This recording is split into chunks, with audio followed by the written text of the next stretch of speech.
अस्सलामुअलैकुम नाज़रीन, आप देख रहे हैं पीटीएन न्यूज और मैं हूं आपकी होस्ट सुंबल जिया। शामिल करते हैं आज की अहम खबरें। वज़ीर आज़म शहबाज शरीफ का हुकूमती इत्तेहादी जमातों के सेनेटर्स के एजाज़ में इशाया। इस्लामाबाद। वज़ीर आज़म मोहम्मद शहबाज शरीफ और हुकूमती इत्तेहादी जमातों के सेनेटर्स के एजाज़ में इशाया दिया। वज़ीर आज़म ने सेनेटर्स का खैर मकदम किया और 27वें आईनी तरमीम की मंजूरी के अमल में उनके ताउन का शुक्रिया अदा किया।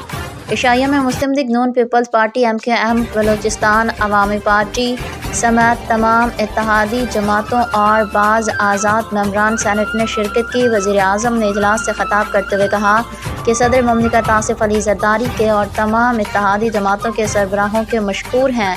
वज़ीर आज़म ने कहा कि इस हुकूमत ने दौरान ने हासिल किए गए तमाम संग-मील हुकूमत और इत्तेहादी जमातों के बाहमी ताउन का नतीजा है।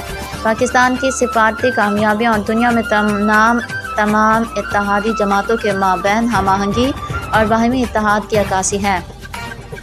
तमाम इत्तेहादी जमातों ने इस कौमी सोच का भरपूर साथ दिया। उन्होंने वफाक की मजबूती, मुल्क के वसी मफाद, सूबों के दरमियान हम आहंगी बढ़ाने और गवर्नेंस को बेहतर करने के लिए 27वें आईनी तरमीम के लिए हम सब मिलकर कोशिश की। वज़ीर आज़म ने कहा कि हम सब के मुश्तरका कोशिशों की बदौलत पाकिस्तान को शानदार मकाम हासिल हुआ है। उन्होंने कहा कि मुल्क की माशी सूरत हाल में बतदरीज बेहतरी हो रही है। अल्लाह के फजल व करम से मुल्क में सियासी और माशी इस्तेहकाम की बदौलत मुल्क की सिमत दुरुस्त हुई। मुल्क की तरक्की खुशहाली के लिए सबको मिलकर काम करना होगा। ज़राए के मुताबिक आज हुकूमत और इत्तेहादी जमातों के अरकान सेनेट के एजाज़ में नाश्ता भी दिया जाएगा। न्यूज स्टूडियो से अब तक के लिए इतना ही। मज़ीद खबरों और अपडेट्स के लिए देखते रहें PTN न्यूज। अल्लाह निगहबान।